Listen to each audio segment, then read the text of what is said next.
Normally when I do a video, I use the backwards facing camera off of my phone, but today,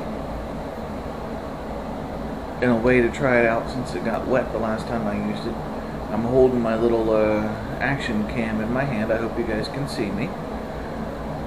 I want to talk to you guys about Horton. Not the one that heard the Who. Horton Manufacturing Company out of Bristol, Connecticut. Now the reason I want to talk to you about that is because, oh geez, a month ago I was perusing eBay, as one does, and I saw something that caught my eye. And a gentleman had posted a Bristol brand metal collapsing fly rod. Never heard of such a thing, and it was only 20 bucks, and I had just gotten paid. I figured, I can pay the bills, I can buy the groceries, and I'll have a little bit of money left over. Sure, I can afford the 20 bucks, so I bought it. And it arrived due to the current Postal Service issues just this week. Now, in the meantime, I'd done my research, and I'd found that the Horton Manufacturing Company of Bristol, Connecticut was started in 1887 when the founder, this is why you check your notes before you start recording, boys and girls, Everett, I'm going to go with Everett. Everett Horton was granted a patent for a collapsible metal tube fishing rod. I'm going to show you the patent now. As you look at this picture of his original patent, you'll notice that there's no eyes or guides or whatever you call them, depending on where you are, on the rod. His very original patent from 1887, the line went up the hollow tube of the rod. Now, I have found two different versions of the story. One's true, I'm sure. Well, they might both be true. They might be both partly true.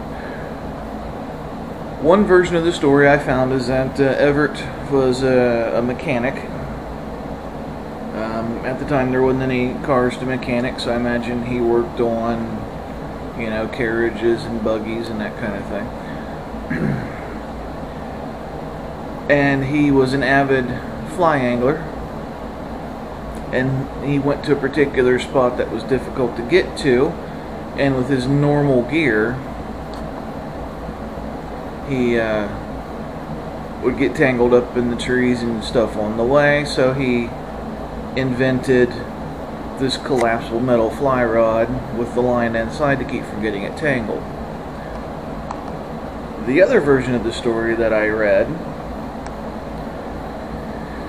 is that he lived in a very religious town, Bristol, Connecticut, being that town was supposedly extremely religious, and he was nearly shunned and excommunicated from the town for fly fishing on a Sunday.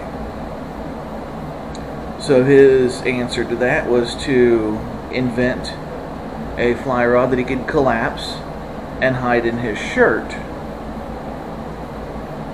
until they got to where he was going to fish, and then he would pull it out and fish.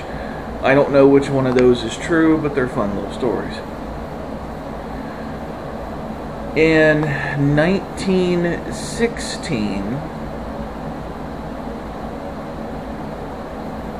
1916, the Horton Manufacturing Company had become a manufacturing giant, and to offer their fishing rod customers, because they made everything from fly rods to deep sea fishing rods, they bought at the time, the most popular high-end reel manufacturer in the country, which was Meek. And they produced reels. They moved manufacturer from Kentucky. Again, children, this is why you check your notes before you start talking. I want to say Lexington, Kentucky, but I'm pretty sure it's Kentucky. They moved the manufacture of the Meek reels from there to Bristol, Connecticut, and they manufactured high-end reels in every type of reel. Fly reels, deep sea reels, regular reels, bait cast reels, under the Meek brand until 1940. In 1940, they put out a catalog with the exact same reels, but they were now marked as Bristol. Now, I'm telling you this for a reason. In my research, I found an advertisement dated for 1915 that talks about a particular collapsible fly rod. The model number is 29. Model number 29. And I believe I have one. Let me show you this. Again, I got this on eBay.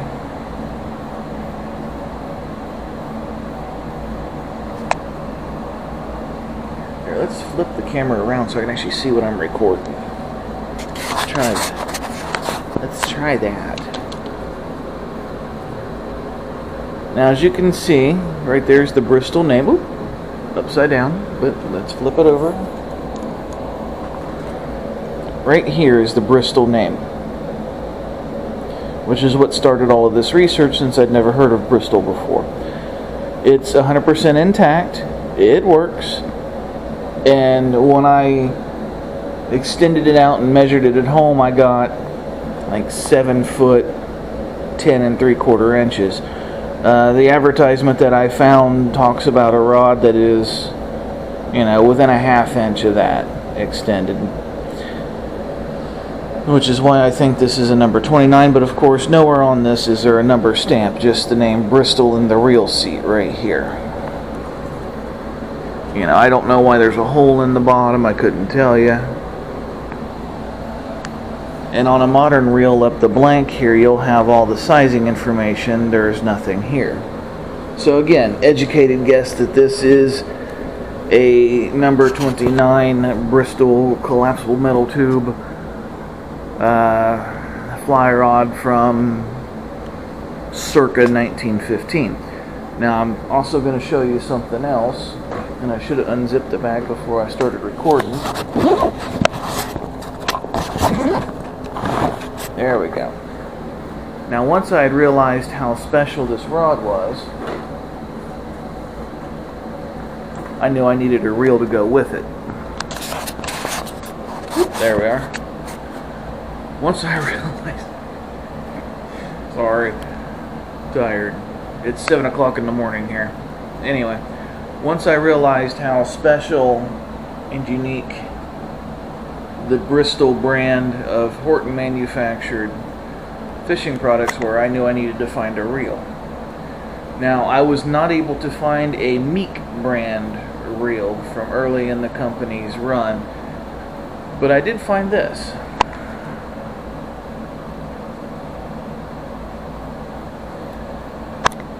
Now, let me see if I can get a light on or something in here.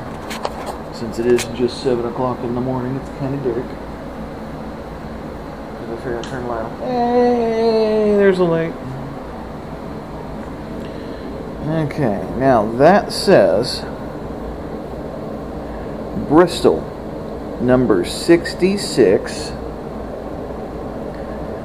the Horton Manufacturing Company, Bristol, Connecticut, USA. Now, my research, led me to the reels being manufactured under the Bristol brand, starting in 1940 and ending in the company's closing.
Oh, I checked out the reel last night. It works fine.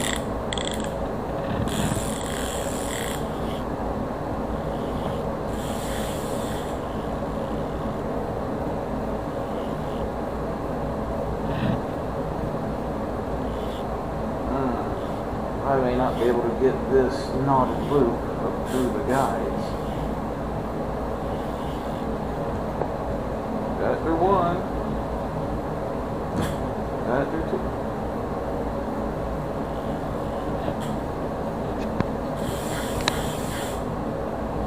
Sweet. Alright. Let's go do this. Hello again. Oh. It is now 9:30 in the morning, which means I've been casting the 100-some-year-old metal fly rod for a couple hours. Haven't caught anything but a sore back. The thing weighs a ton. I had to change a couple things. The knot that was on the original line was just too damn heavy, and it was messing up my cast, so I had to change the knot. I'm not a big fan of the double surgeon's knot, but it's a lot smaller and a lot lighter than what I was using.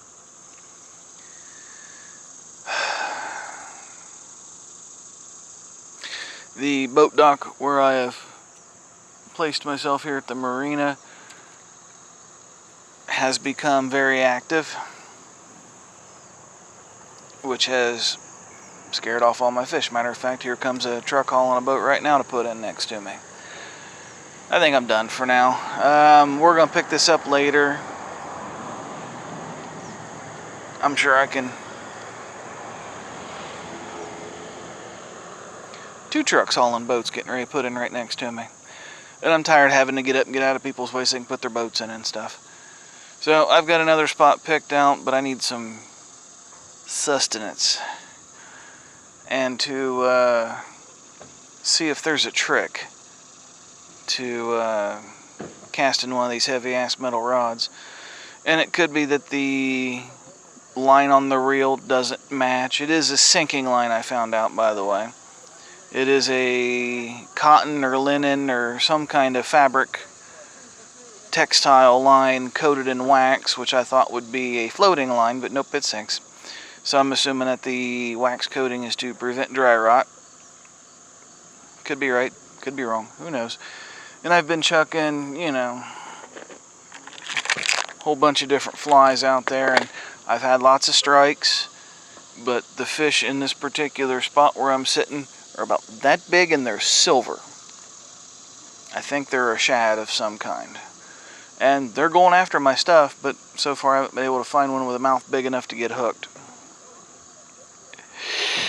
So I'm going to mosey back on up to the camper, and we'll go from there. Talk to you guys later.